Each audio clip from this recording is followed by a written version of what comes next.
বাংলাদেশের বর্তমান সংবিধানে অন্তর্বর্তীকালীন সরকার নামে কোনো ব্যবস্থারই উল্লেখ নেই, তবে কাছাকাছি ধরনের একটি ব্যবস্থার কথা আগে বলা ছিল, যেটি তত্ত্বাবধায়ক সরকার ব্যবস্থা নামে পরিচিত।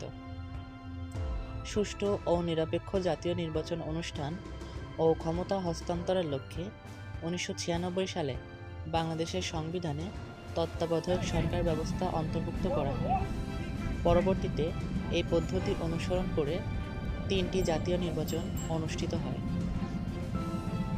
কিন্তু ২০১১ সালে এই ব্যবস্থা বাতিল করে সংবিধান সংশোধন করে তৎকালীন আওয়ামী লীগ সরকার।